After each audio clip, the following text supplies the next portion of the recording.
Assalamualaikum warahmatullahi wabarakatuh. Salam dan bahagia Ibu Bapak Guru hebat di seluruh Nusantara.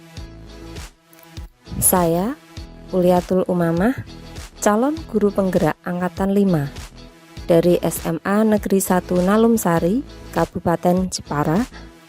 Pada kesempatan kali ini saya akan memaparkan aksi nyata modul 1.4, yakni budaya positif.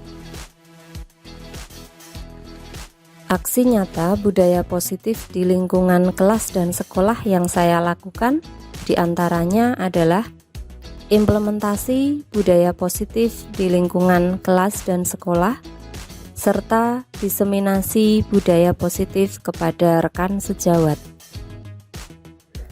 Contoh implementasi budaya positif di lingkungan kelas dan sekolah diantaranya yang pertama, praktik segitiga restitusi. Contoh yang kedua adalah pembentukan keyakinan kelas. Selanjutnya, untuk diseminasi budaya positif di lingkungan sekolah dihadiri oleh Bapak Kepala Sekolah serta rekan sejawat. Berikut rekaman dari presentasi diseminasi budaya positif.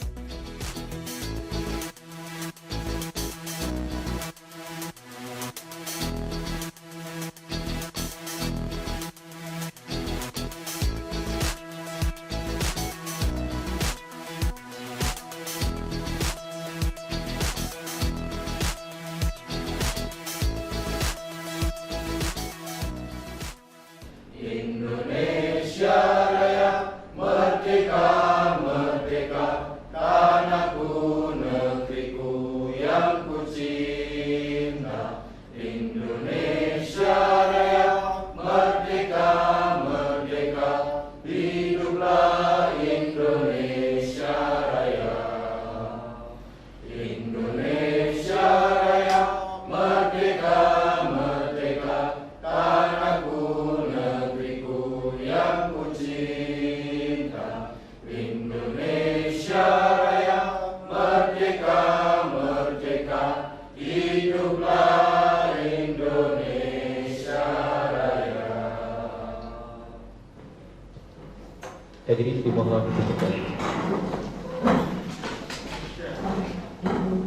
Melanjutkan acara yang ketiga adalah doa yang akan dipimpin oleh Ustadz Faizi Sarjana Hakim. Padanya kami persilakan.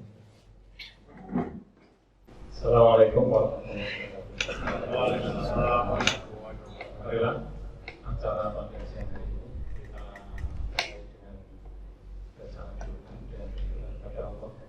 Semoga acara pada siang hari ini bisa memberi manfaat pada kita semua, khususnya keluarga besar yang sedang di satu Nusantara. Allahumma sholli wa sallim ala Sayyidina Muhammadin wa radhiyallahu ta'ala anhu wa rasulillahi bismillahirrahmanirrahim. Alhamdulillahi rabbil alamin, hamdan syakirin, hamdan hamid, hamdan yuafi ni'amahu wa yukafi mazidah. Ya Rabbana alhamdulillah alladzi lisanaka wa adil sunnatak. Subhanaka la nafsi salam alaika anta kama asnata wa nasib.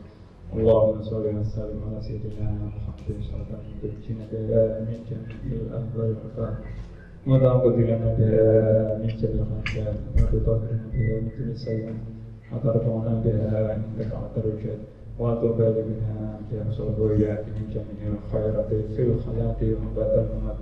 Allahumma inna nas'aluka sabatan fid din wa ziyadatan fi ilmi wa tabatan qabla al-maut wa tabatan al-maut.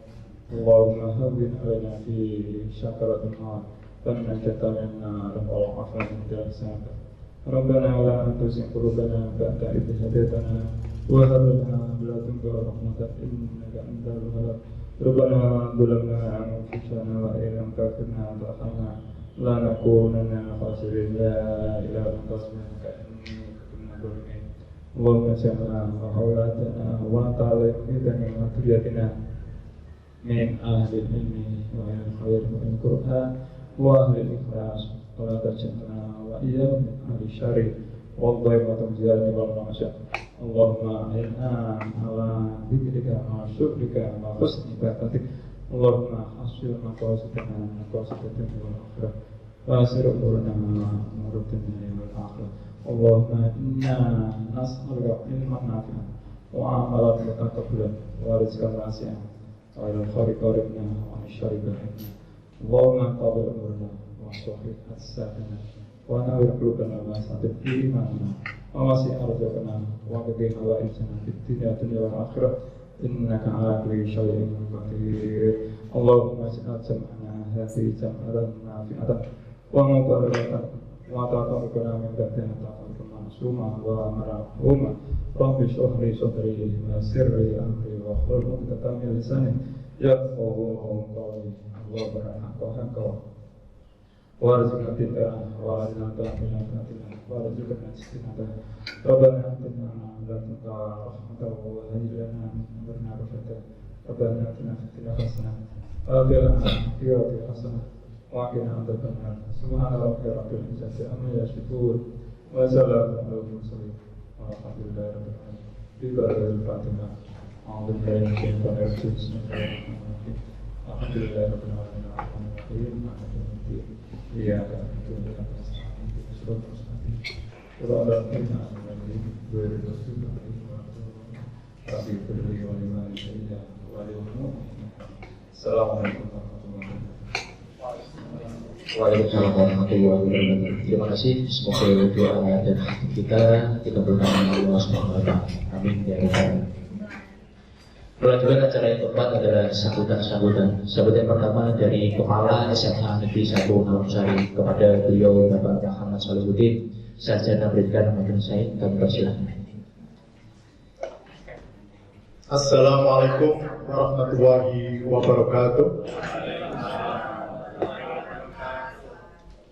Innalhamdulillah, assalatu wassalamu ala rasulillah, la haula wa la quwata illa billah, amma ba'du.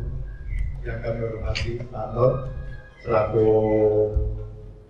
pengawas di cabang dinas wilayah 2 Provinsi Jawa Tengah. Yang kami hormati Bapak Ibu Guru SMA Negeri Nalumsari yang sangat saya banggakan. Alhamdulillah pada kesempatan sore hari ini kita dapat bermuajah di tempat ini dalam rangka untuk mendefinisikan budaya positif sekaligus bagaimana penerapannya di SMA Negeri Nalumsari.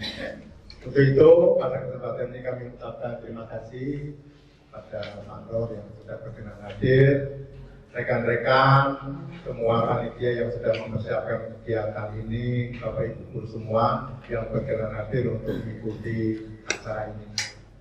Untuk itu, pada kesempatan hari ini kami berupaya salah satu dari kegiatan guru penggerak adalah kegiatan untuk menyampaikan bagaimana cara mengaplikasikan budaya positif di sekolah. Karena apa? Salah satu budaya positif sendiri adalah merupakan bagian dari kurikulum merdeka.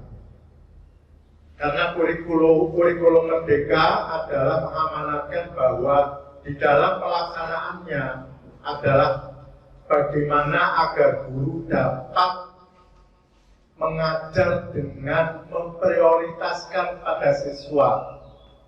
Bagaimana dalam proses mengajar memperhatikan lebih kepada siswa.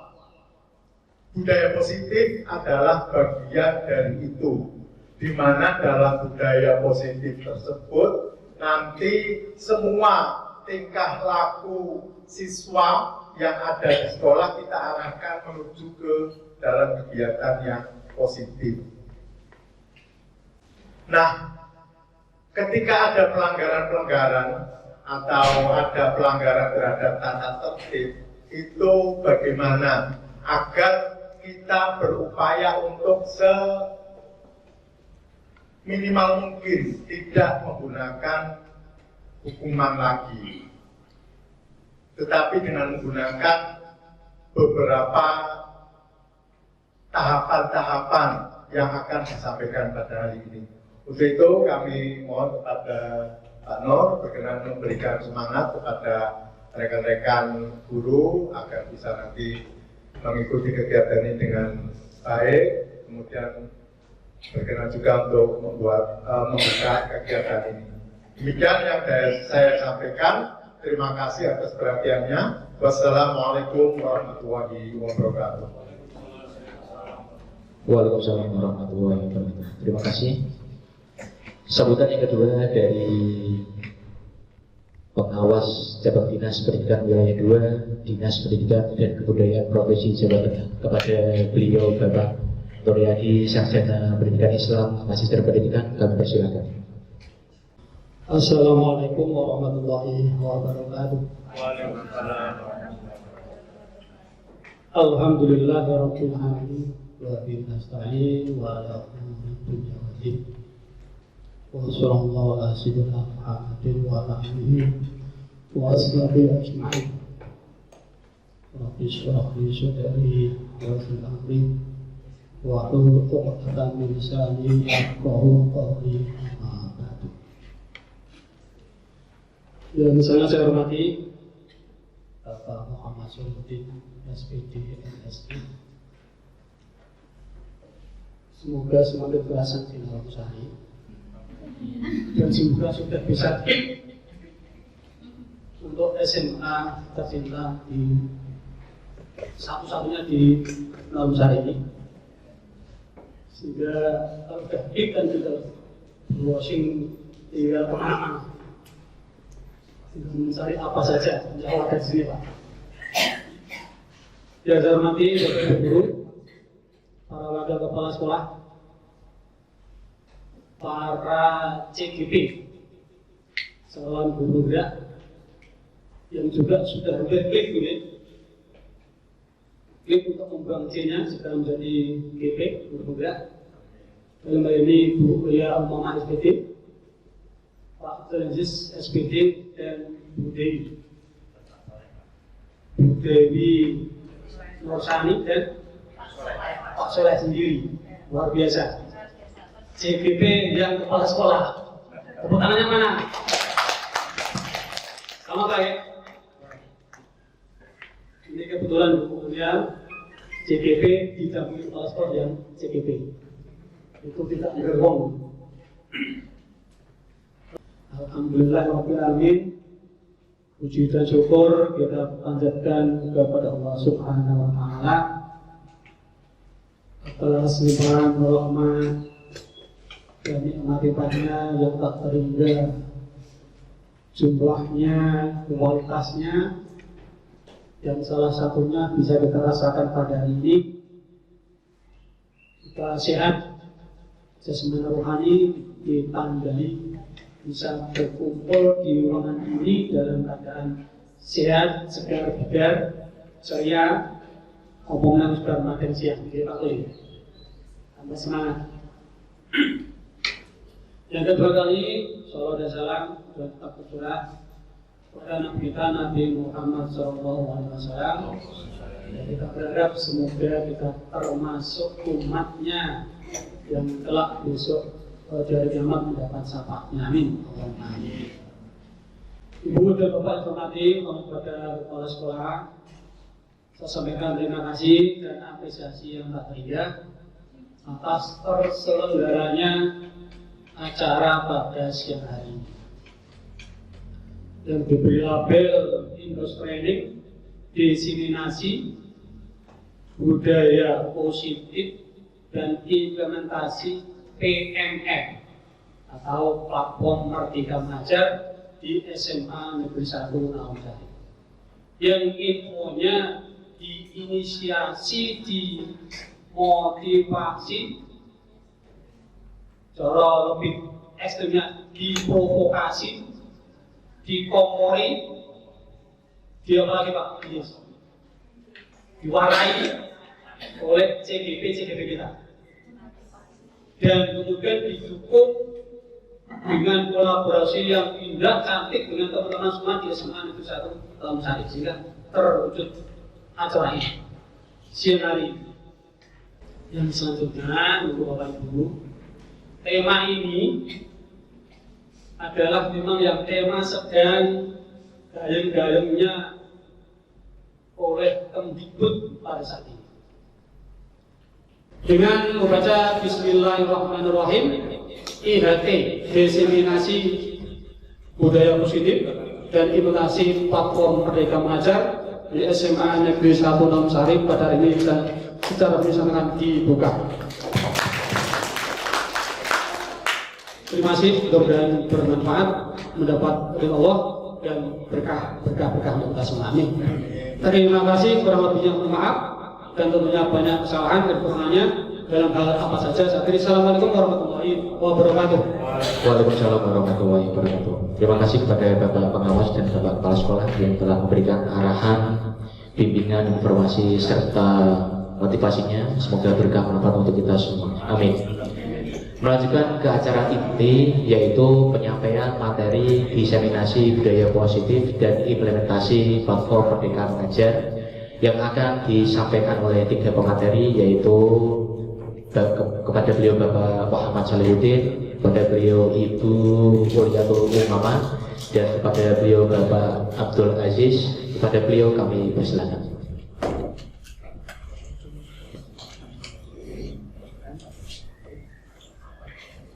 Enggak gitu deh. Enggak di arah pemateri.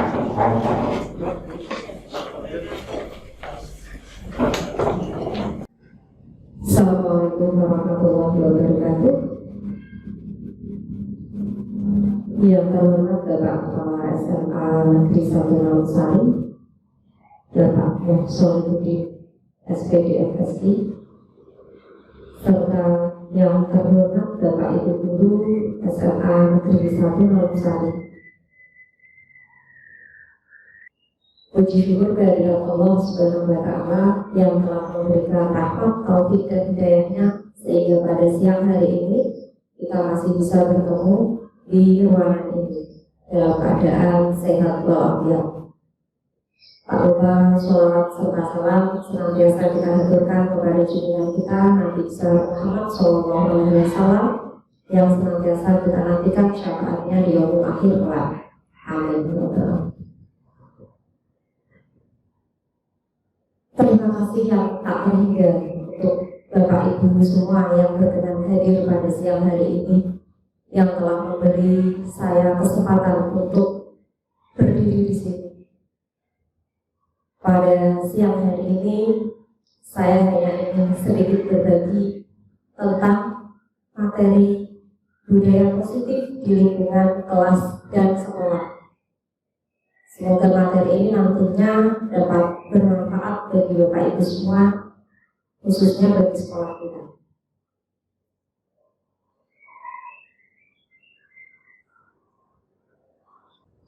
Budaya positif. Pada materi budaya positif ini ada beberapa topik, di antaranya disiplin positif dan nilai kebajikan universal, teori motivasi, dukungan dan penghargaan, serta restitusi, keyakinan kelas, kebutuhan dasar manusia dan dunia berkualitas, restitusi, 5 posisi kontrol, dan segitiga restitusi. Yang pertama terkait disiplin positif dan nilai kebajikan universal.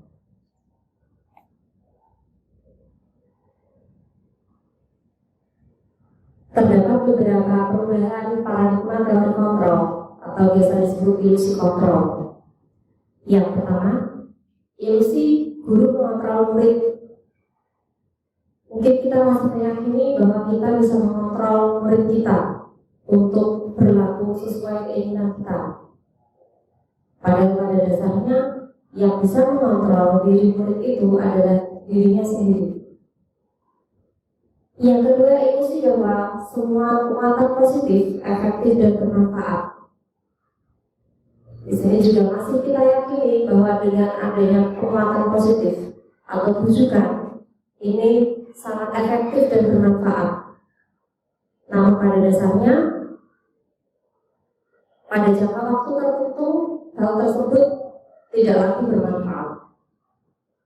Kemudian yang ketiga, ilusi bahwa kritik dan membuat orang merasa bersalah dapat menguatkan karakter.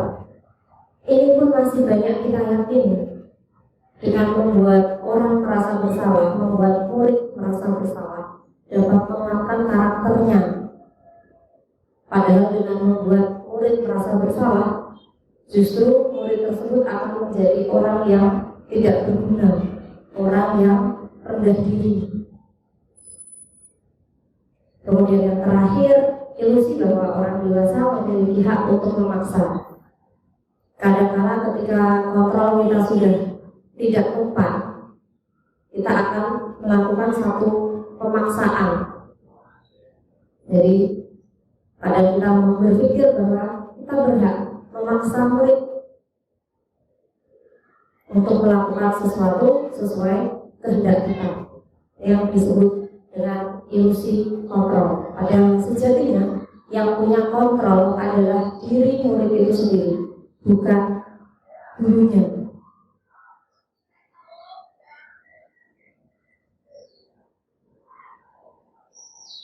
Perubahan paradigma stimulus respon dengan pendekatan teori kontrol disajikan dalam tabel berikut, di mana pada stimulus respon realitas atau kebutuhan kita sama.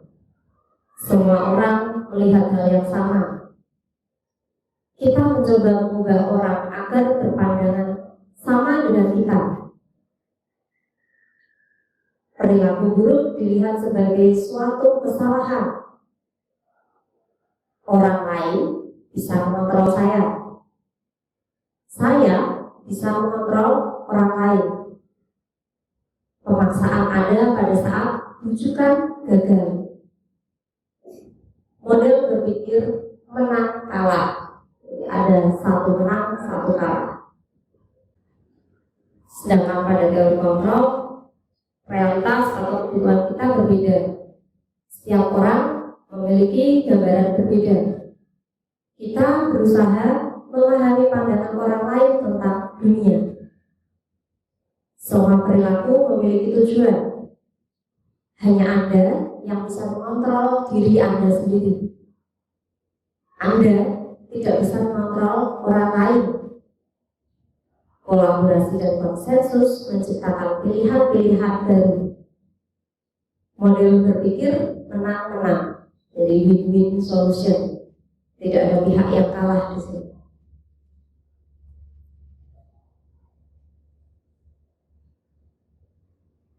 Berikutnya makna kata disiplin. Apa sih yang terbayang di benak kita ketika kita menyebutkan satu kata disiplin? Seringnya ketika kita mengucapkan disiplin, yang terbayang adalah satu ketidaknyamanan, satu paksaan, satu tuntutan. Begitu. Nah, dalam budaya kita, makna kata disiplin dimaknai menjadi sesuatu yang dilakukan seseorang pada orang lain untuk mendapatkan kepatuhan. Dian Wilson dalam bukunya Restructuring School Discipline 2001 menyatakan bahwa arti dari kata disiplin berasal dari bahasa Latin disiplina, yang artinya belajar. Jadi disiplin itu belajar.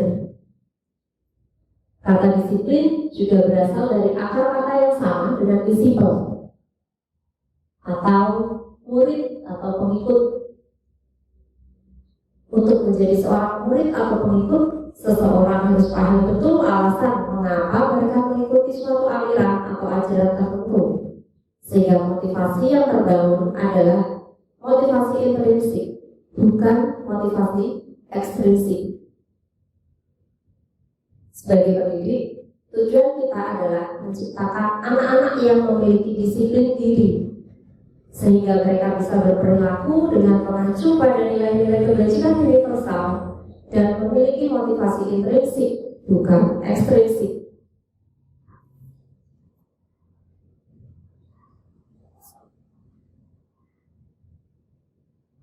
Disiplin positif bertujuan menanamkan motivasi intrinsik pada murid untuk menjadi orang yang mereka inginkan dan menghargai diri sendiri dengan nilai-nilai yang mereka percaya. Motivasi intrinsik ini memiliki dampak jangka panjang. Tidak akan terpengaruh pada adanya hukuman atau hadiah. Dengan motivasi ini, murid akan tetap berperilaku baik dan berlandaskan nilai-nilai kebajikan. Karena mereka ingin menjadi orang yang menjunjung tinggi nilai-nilai yang mereka hargai atau mencapai suatu tujuan mulia. Di disiplin positif, dengan munculnya motivasi intrinsik, tidak akan terpengaruh oleh hukuman, tidak akan terpengaruh oleh bujukan, tidak akan terpengaruh oleh hadiah.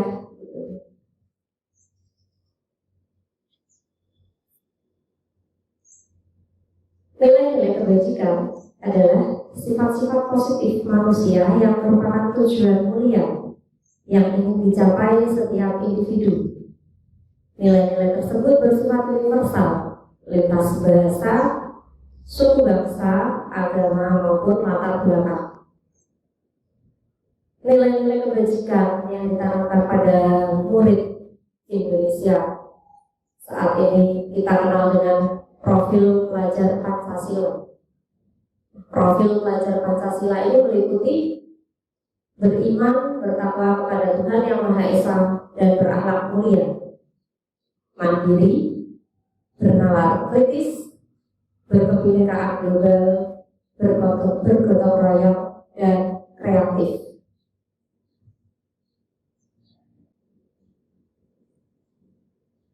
Selanjutnya terkait dengan teori motivasi, hukuman dan penghargaan, serta restitusi.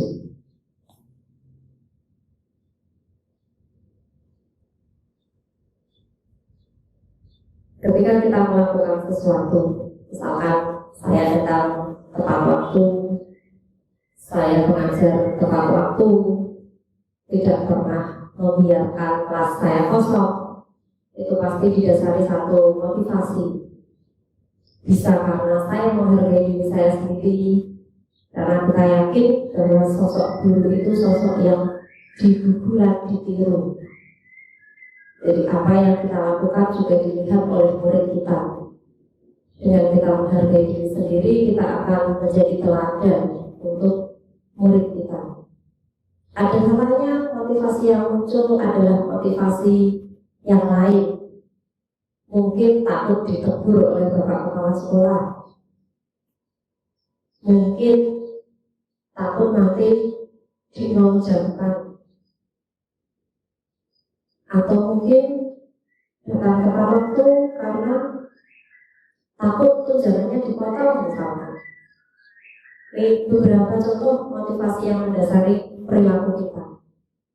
Nah, di sini dia Gosek dalam bukunya Restructuring di School Discipline menyatakan ada 3 motivasi perilaku manusia. Yang pertama, untuk menghindari ketidaknyamanan atau hukuman.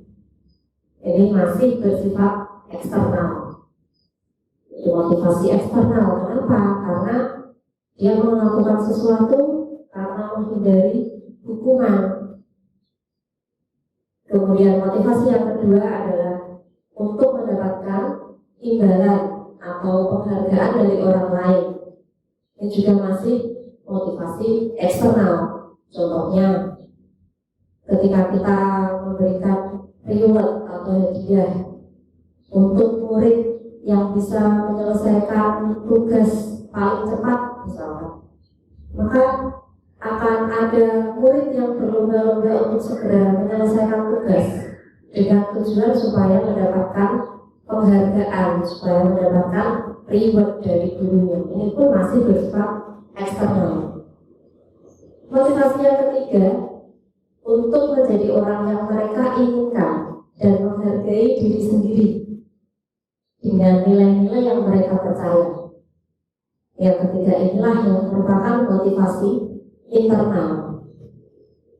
Motivasi internal inilah yang merupakan tujuan dari disiplin positif. Karena dengan motivasi internal kita tidak akan terpengaruh oleh hukuman, juga tidak terpengaruh oleh adanya hadiah atau penghargaan.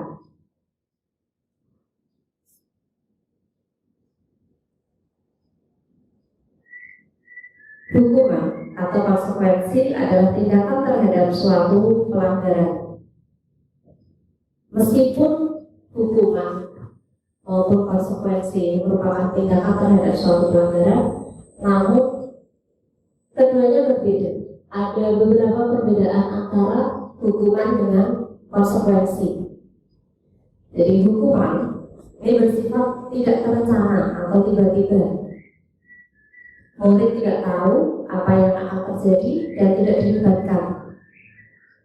Hukuman bersifat satu arah dari pihak guru yang memberikan, dan murid hanya menerima suatu hukuman tanpa melalui suatu kesepakatan atau pengarahan dari pihak guru, baik sebelum atau sesudahnya. Hukuman yang diberikan bisa berupa fisik maupun psikis. Murid disakiti oleh suatu perbuatan atau kata-kata. Contoh sederhana, ketika kita melihat ada murid yang terlambat, tanpa ditanya, tanpa apa, dan langsung murid itu diminta untuk, kamu keliling lapangan 5 kali. Karena kamu terlambat sini, push up 20 kali. Jadi tiba-tiba hukuman itu tidak terencana. Tiba-tiba murid tidak tahu, tidak ada kesepakatan sebelumnya, dan kesempatan di satu arah. Hanya guru yang memberikan, murid pun tidak bisa menghindar, tidak bisa mengelak. Sedangkan konsekuensi ini sedikit berbeda. Konsekuensi sudah terencana atau disepakati, sudah dibahas dan disetujui oleh murid dan guru. Umumnya bentuk-bentuk konsekuensi dibuat oleh pihak guru atau sekolah, dan murid sudah mengetahui sebelumnya konsekuensi yang akan diterima bila ada pelanggaran. Pada konsekuensi, murid tetap dibuat tidak nyaman untuk jangka waktu pendek. Jadi meskipun berbeda, tetap konsekuensi ini membuat murid tidak nyaman. Contoh saja, misalkan ada murid yang tidak mengerjakan tugas, kemudian konsekuensinya apa? Misalkan ia diberi kesempatan, konsekuensinya adalah mengerjakan di jam istirahat. Terus berkonsekuensi, sudah disampaikan sebelumnya, murid sudah tahu, namun tetap saja jam istirahat murid tersebut terlebih, otomatis ia juga merasa tidak nyaman. Seperti itu.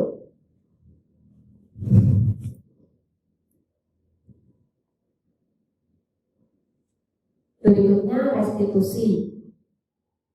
Nah, ini berbeda lagi dengan hukuman maupun konsekuensi. Restitusi adalah proses menciptakan kondisi bagi murid untuk memperbaiki kesalahan mereka, sehingga mereka bisa kembali pada kelompok mereka dengan karakter yang lebih kuat. Restitusi juga merupakan proses kolaboratif yang mengajarkan murid untuk mencari solusi untuk masalah mereka dan membantu murid berpikir tentang orang seperti apa yang mereka inginkan dan bagaimana mereka harus memperlakukan orang lain. Jadi pada restitusi di sini murid akan berusaha memperbaiki kesalahannya, akan berusaha mencari solusi atas masalahnya. Jadi ketika misalkan murid tersebut terlambat, kira-kira tadi kenapa sampai murid tersebut terlambat? Dia akan mencari solusi supaya besok tidak lagi terlambat. Murid tidak mengerjakan tugas, kenapa sampai tugasnya tidak dikerjakan? Dia akan melihat ke dalam dirinya. Apakah mungkin memang belum mampu mengerjakan tugas tersebut? Apakah mungkin ada acara lain sehingga belum sempat mengerjakan tugas tersebut, sehingga murid akan berusaha mencari penyelesaian sendiri. Murid akan berusaha mencari solusi atas masalah-masalah mereka.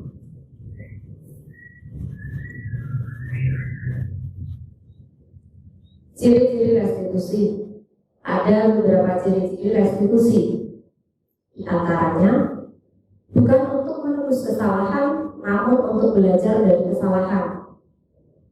Jadi, sifatnya bukan menebus kesalahan, tapi dari kesalahan tersebut justru murid akan memperbaiki diri, akan belajar.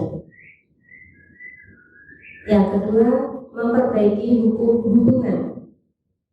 Memperbaiki hubungan di sini, hubungan antara guru dengan murid dengan adanya restitusi di sini akan jauh lebih baik daripada misalkan kita tadi ada murid terlambat langsung dihukum, maka akan merusak hubungan. Jadi mungkin murid akan menjadi marah, murid akan menjadi benci terhadap guru tersebut, dendam terhadap guru tersebut. Namun dengan restitusi ini memperbaiki hubungan. Yang ketiga, tawaran, bukan paksaan. Jadi restitusi ini sebuah tawaran. Murid ditawarkan untuk mencari solusi terbaik atas masalahnya.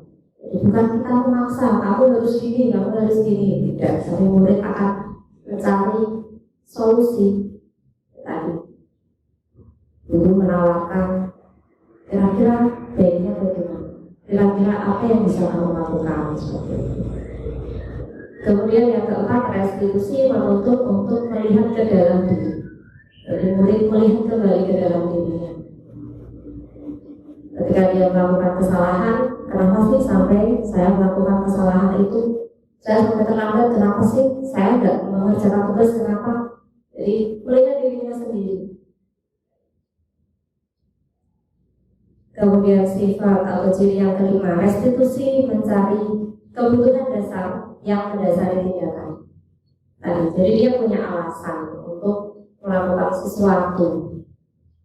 Nah, dengan restitusi ini dia akan mencari kebutuhan dasar apa sih yang melandasi tindakannya tadi. Ciri yang keenam, restitusi diri adalah cara yang paling baik. Berikutnya, restitusi fokus pada karakter, bukan tindakan. Restitusi fokus pada solusi. Restitusi mengembalikan murid yang berbuat salah pada kelompoknya. Jadi di sini fokus pada restitusi adalah perbaikan kesalahan tadi, bukan kesalahannya. Fokusnya pada karakter murid tersebut, bagaimana murid tersebut dapat kembali pada karakter baik yang lebih kuat.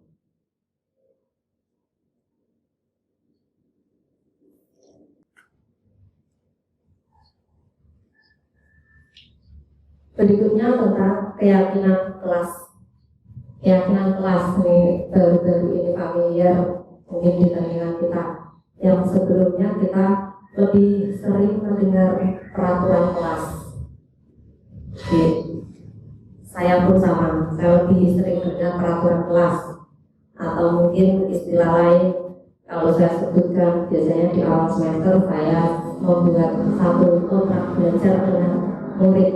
Namun keyakinan kelas ini berbeda dengan peraturan kelas, berbeda dengan kontrak belajar yang mungkin saat ini masih kita pegang.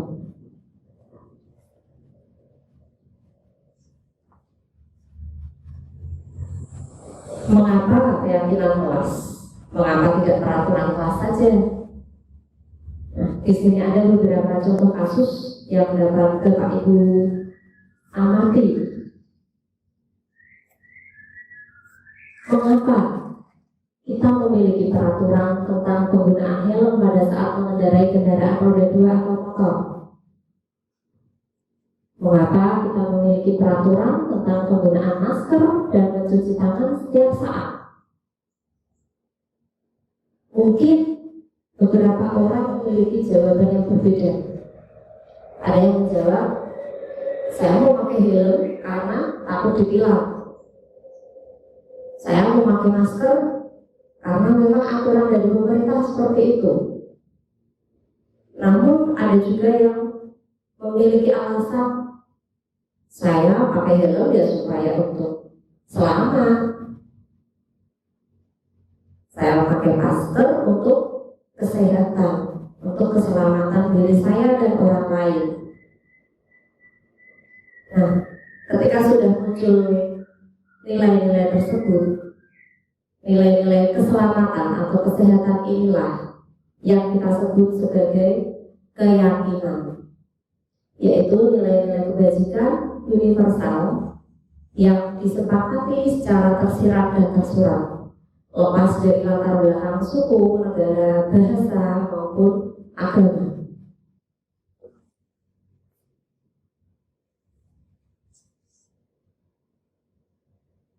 Keyakinan kelas dibentuk untuk mendukung motivasi intrinsik. Berbeda dengan peraturan kelas, keyakinan kelas akan lebih menggerakkan seseorang dibandingkan serangkaian peraturan. Pembentukan keyakinan sekolah atau kelas.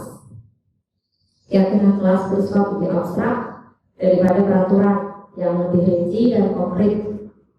Keyakinan kelas berupa pernyataan-pernyataan universal. Pernyataan keyakinan kelas senantiasa dibuat dalam bentuk positif. Keyakinan kelas hendaknya tidak terlalu banyak sehingga mudah diingat dan dipahami oleh semua warga kelas. Keyakinan kelas sebaiknya sesuatu yang dapat diterapkan di lingkungan tersebut. Semua warga kelas hendaknya ikut berkontribusi dalam pembuatan keyakinan kelas lewat kegiatan curah pendapat. Bersedia meninjau kembali keyakinan kelas dari waktu ke waktu. Berikutnya prosedur pembentukan keyakinan sekolah atau kelas. Mempersilakan warga sekolah atau murid-murid di sekolah atau kelas untuk bercurah pendapat tentang peraturan yang perlu disepakati di sekolah atau kelas. Mencatat semua masukan-masukan para murid atau warga sekolah di papan tulis atau di kertas besar atau kertas ukuran poster, di mana semua anggota kelas atau warga sekolah bisa melihat hasil curah pendapat. Susunan keyakinan kelas dalam bentuk kalimat positif. Tinjau kembali daftar curah pendapat yang sudah dicatat. Tinjau ulang keyakinan sekolah atau kelas secara bersama-sama. Setelah keyakinan sekolah atau kelas selesai dibuat, maka semua warga kelas dipersilakan meninjau ulang dan menyetujuinya. Keyakinan sekolah atau kelas selanjutnya bisa dilekatkan di dinding kelas di tempat yang mudah dilihat semua warga kelas. Seperti itu prosedur pembentukan. Berikutnya contoh keyakinan kelas. Ada beberapa contoh keyakinan kelas terkait dengan tingkat kelasnya. Contoh yang pertama, keyakinan kelas 1. Setiap anggota kelas perlu belajar. Setiap anggota kelas perlu senang. Setiap anggota kelas perlu melakukan tugas. Setiap anggota kelas perlu saling menghargai dan setiap anggota kelas perlu merasa aman. Ini kalimatnya simple. Kalau kita lihat kalimatnya sederhana karena memang ditujukan untuk kelas 1, kelas 1 SD atau MI. Contoh berikutnya keyakinan kelas 5. Beberapa tingkat lebih di atasnya. Yang pertama, selalu bersikap positif. Kemudian senantiasa menjadi diri terbaik, percaya dan menghormati orang lain serta barang miliknya, berkomitmen terhadap setiap tugas, senantiasa membantu. Kalau dari segi kalimat, kalau kita lihat berbeda dengan keyakinan kelas 1. Jadi tergantung situasi murid. Contoh berikutnya keyakinan kelas 7. Keyakinan kelas 7 di sini lebih simpel, ada 3 poin penting, 3 poin utama, yaitu hormat, bekerja, diterima, dan dimiliki. Kemudian dari poin-poin penting tersebut dijabarkan. Hormat, kami meyakini bahwa sangat penting untuk menghormati semua orang dan barang milik orang lain. Bekerja, kami meyakini bahwa sangat penting untuk mengerjakan segala pekerjaan atau mengikuti kegiatan yang telah ditugaskan. Diterima dan dimiliki, kami meyakini bahwa sangat penting untuk merasa diterima pada suatu kelompok dan saling peduli satu dengan yang lain. Ada beberapa contoh keyakinan kelas yang sudah terbentuk. Nah, berikutnya di sini contoh proses pembentukan keyakinan kelas yang sudah kami praktekkan di kelas kemarin. Jadi pada gambar yang pertama di situ kami membagi kertas kecil untuk setiap anggota kelas. Kemudian setiap anggota kelas menuliskan satu keyakinan yang mereka yakini. Kemudian dari keyakinan-keyakinan yang sudah dituliskan tadi ditempel di papan tulis, bisa menggunakan media papan tulis atau menggunakan kertas plano, kertas yang besar. Kebetulan di situ kami menggunakan media papan tulis. Nah, setelah semua keyakinan masing-masing murid tadi ditempel, selanjutnya kita identifikasi. Di situ saya dibantu oleh beberapa murid untuk mengelompokkan. Jadi mungkin murid satu dengan yang lain ada yang kalimatnya berbeda, tapi maksudnya sama. Nah, pada tahap ini kami kelompokkan sesuai dengan kelompoknya, sehingga pada akhirnya terbentuk satu keyakinan kelas. Kemudian setelah terbentuk, maka disepakati bersama murid.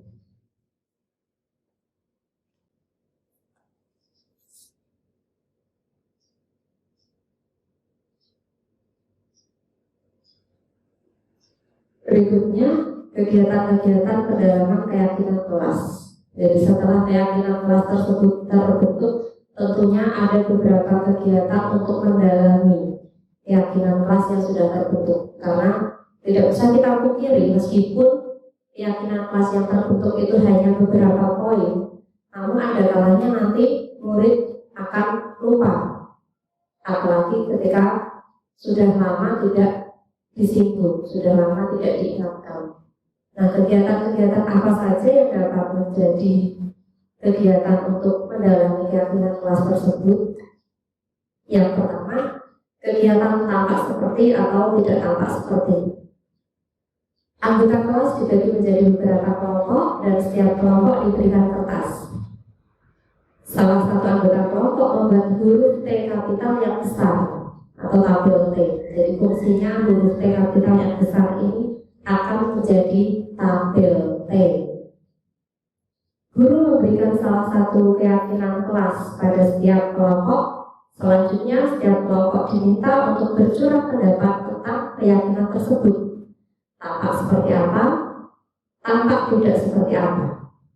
Kemudian hasil curah pendapat setiap kelompok dipresentasikan pada kelompok besar dan kertasnya ditempel di sekeliling dinding kelas supaya dapat dilihat setiap saat oleh warga kelas agar menguatkan pemahaman tentang keyakinan kelas mereka.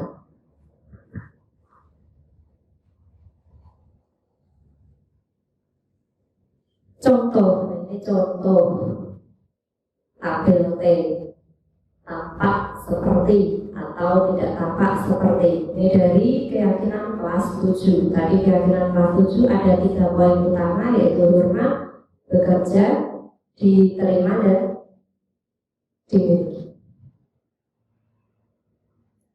Untuk poin yang pertama, hormat, tampak seperti datang tepat waktu, menyapa teman dan guru setiap hari, mengembalikan barang teman yang telah dipinjam, dan mengucapkan terima kasih. Tidak tampak seperti sering hadir terlambat, tak acuh kepada teman dan guru, tidak mengembalikan barang yang telah dipinjam dan meletakkan sembarangan, dan seterusnya. Berikutnya poin yang kedua, bekerja. Tampak seperti tekun bekerja dan menyimak guru, menyerahkan tugas tepat waktu, memberikan hasil terbaik, dan seterusnya. Tidak tampak seperti tidak mendengarkan guru dan acuh tak acuh, tugas tidak diberikan, asal-asalan mengerjakan tugas, dan seterusnya. Poin yang terakhir, rasa diterima dan dimiliki. Tampak seperti melibatkan semua anggota kelompok, memberikan kata-kata atau komen-komen membesarkan hati bila teman kita berhasil, menjenguk atau menanyakan kabar teman yang kurang sehat atau sedang mendapat musibah, dan seterusnya. Tidak tampak seperti mengucilkan salah satu teman kita, marah atau iri atas keberhasilan teman-teman kita, acuh tak acuh terhadap teman yang sedang kurang sehat atau mendapat musibah, dan seterusnya.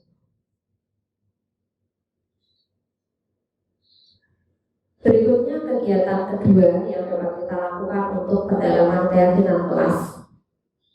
Kegiatan kedua yakni kegiatan tugas saya, tugas kamu. Dalam hal ini tugas guru, tugas murid. Salah satu kegiatan lain yang dapat dilakukan untuk memperdalam keyakinan kelas adalah mempelajari tanggung jawab setiap warga kelas. Keyakinan bertanggung jawab serta hak seseorang adalah sesuatu yang diungkapkan oleh Ki Hajar Dewantara tentang menumbuhkan murid yang merdeka. Berikut kutipan yang diungkapkan oleh Ki Hajar Dewantara. Beratlah kemerdekaan itu, bukan hanya tidak terperintah saja, akan tetapi harus juga dapat menegakkan dirinya dan mengatur kehidupannya dengan tertib. Dalam hal ini termasuklah juga mengatur tertibnya perhubungan dengan kemerdekaan orang lain. Ki Hajar Dewantara, buku kuning halaman 4. Berikutnya untuk kegiatan tugas saya, tugas kamu, atau tugas guru, tugas murid, langkah-langkah yang dapat kita lakukan diantaranya guru akan membuat bagan berisi 4 kotak. Jadi seperti tabel tapi isinya 4 kotak. Masing-masing kotak diisi judul guru tugasnya apa saja, murid tugasnya apa saja, guru tugasnya bukan apa saja, murid tugasnya bukan apa saja.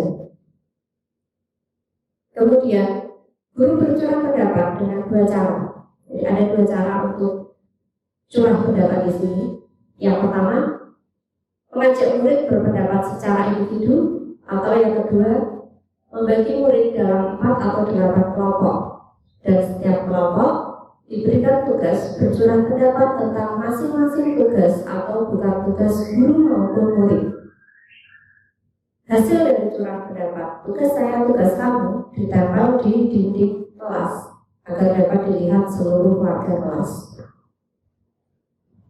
Jadi hasil dari curah pendapat baik mau tabel T maupun tugas saya, tugas kamu ini nantinya ditempel di dinding kelas sehingga murid dapat melihat dan membacanya setiap saat. Nah, hal-hal ini diharapkan dapat mendalamkan atau memperdalam keyakinan kelas yang telah mereka sepakati.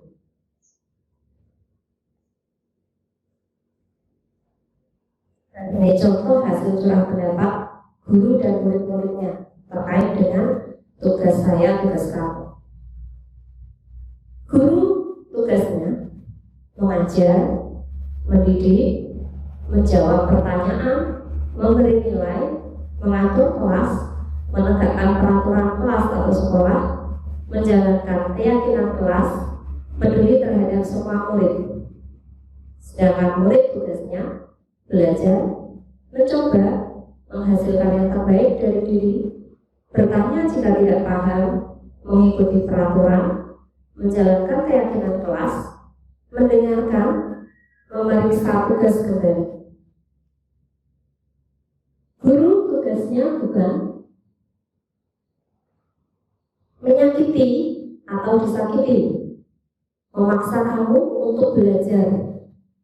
Guru tidak berhak memaksa murid belajar. Perhatikan barang-barang murid, menyiapkan makanan atau barang-barang alat tulis. Murid tugasnya bukan menyakiti atau disakiti, mengeluh, merusak barang pribadi atau orang lain, melakukan tugas guru, memutuskan untuk teman kamu. Murid pun tidak berhak memutuskan sesuatu untuk temannya.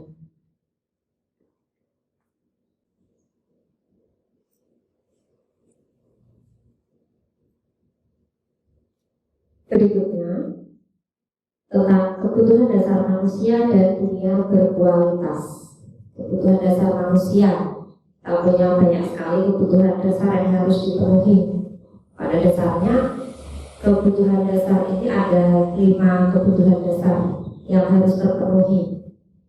Yang pertama yakni kebutuhan untuk bertahan hidup atau survival, kasih sayang dan rasa diterima atau love and belonging, kebebasan atau kebutuhan akan pilihan atau freedom, kesenangan atau kebutuhan untuk merasa senang atau fun, penguasaan atau kebutuhan pengakuan atas kemampuan atau power. Jadi apapun perilaku kita, apapun tindakan yang kita lakukan pasti didasari oleh 5 kebutuhan dasar ini, baik itu perilaku baik maupun buruk. Contoh sederhana tadi, kembali ke kasus siswa yang terlambat. Kalau kita amati lebih jauh, siswa ini terlambat kenapa sih? Bisa jadi dia tidak mendapatkan kebutuhan kasih sayang dan rasa diterima. Kok bisa? Misalkan dia terlambat karena tidak ada yang membangunkan, karena mungkin orang tuanya bekerja pagi-pagi sekali, sehingga di rumah tidak ada yang membangunkan. Itu berarti kebutuhan akan kasih sayang dan rasa diterimanya belum terpenuhi. Sama ketika ada murid yang tidak mengerjakan tugas. Kenapa ia tidak mengerjakan tugas? Bisa jadi memang murid tersebut belum mampu mengerjakan tugas yang diberikan guru.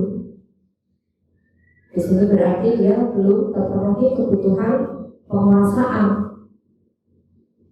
Atau bisa juga sebenarnya ia bisa, ia mampu, namun ia ingin bebas. Nah, ketika ia ingin bebas, ini berarti dia belum terpenuhi kebutuhan kebebasan. Dan dia merasa terkekang oleh tugas tersebut.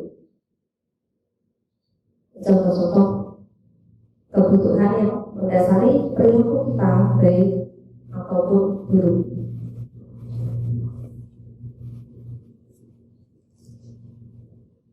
Sedangkan dunia berkualitas.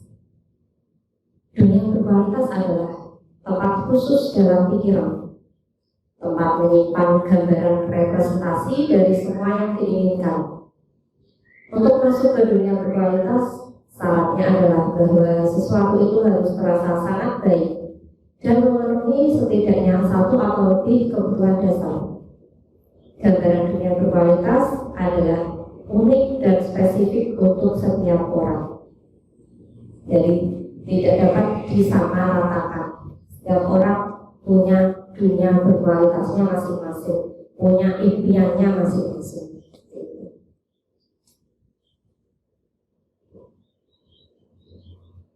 Berikutnya restitusi. Kita mulai masuk ke restitusi. 5 posisi kontrol. Apa saja 5 posisi kontrol tersebut?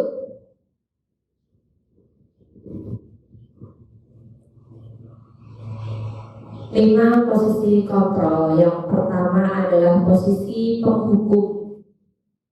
Penghukum mungkin masih cukup sering juga kita berlaku sebagai posisi penghukum. Jadi seperti tadi contohnya, ada murid terlambat tanpa mau tahu alasannya, udah sini kamu karena terlambat, udah sana keliling lapangan 5 kali, udah kamu push up 20 kali karena terlambat. Ini contoh untuk posisi penghukum. Nah, pada posisi penghukum ini guru menghardik, menyakiti.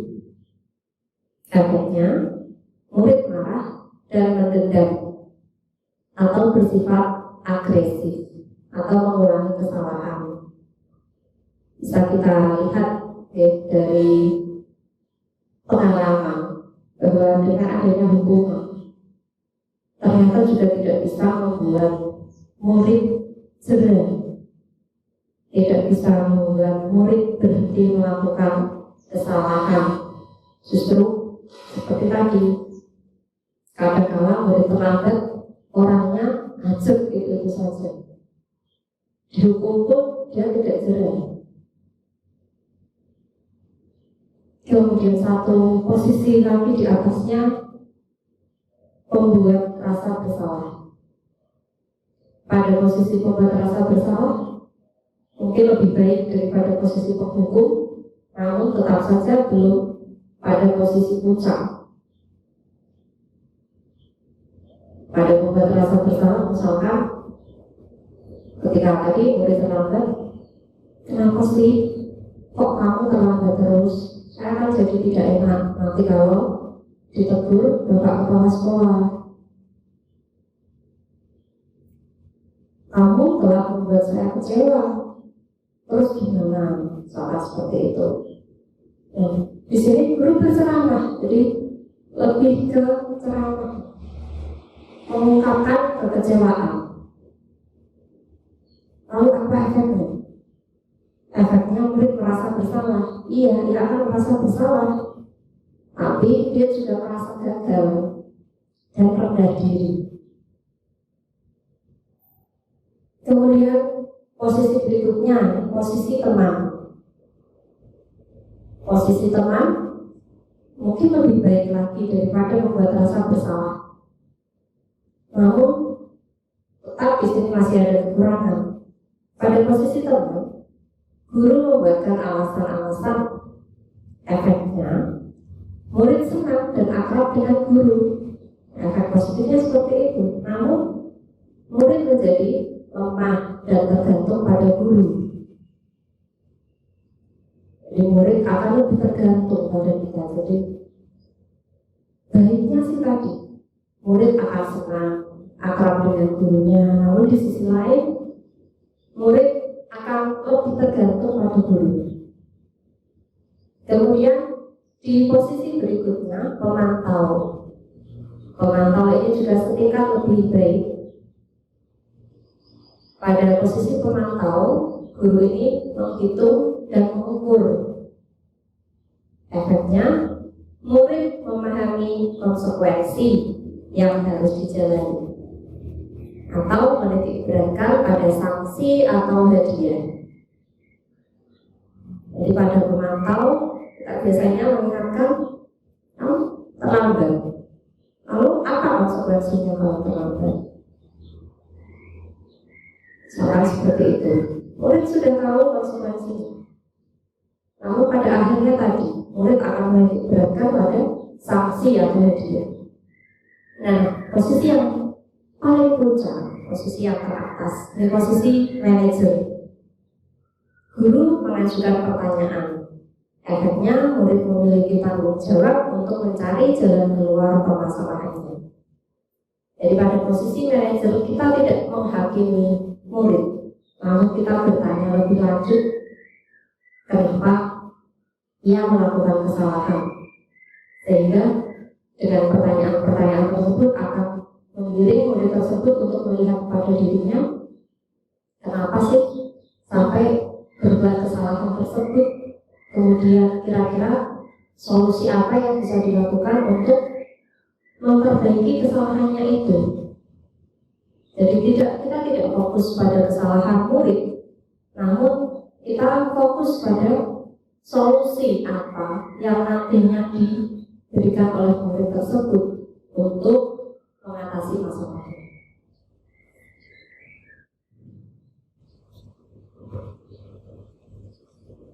Nah, posisi paling ideal bagi guru adalah posisi manajer, karena dengan posisi sebagai manajer, murid akan berusaha mencari solusi atas masalahnya dan meningkatkan motivasi intrinsiknya. Jadi dengan kita memposisikan diri sebagai manajer,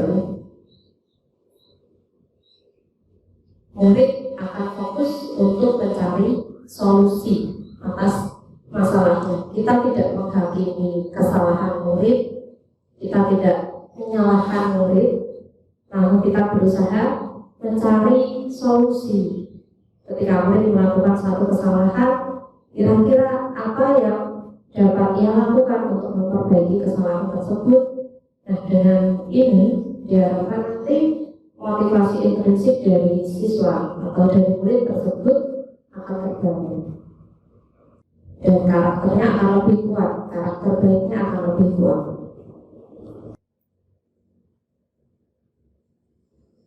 Saya lanjutkan berikutnya, segitiga restitusi. Apa sih segitiga restitusi itu?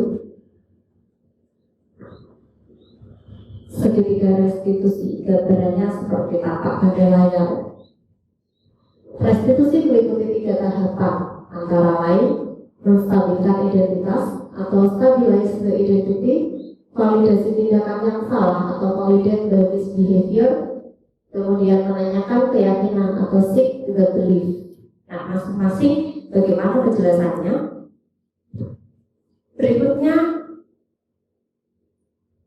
penjelasan untuk masing-masing tahapan tadi.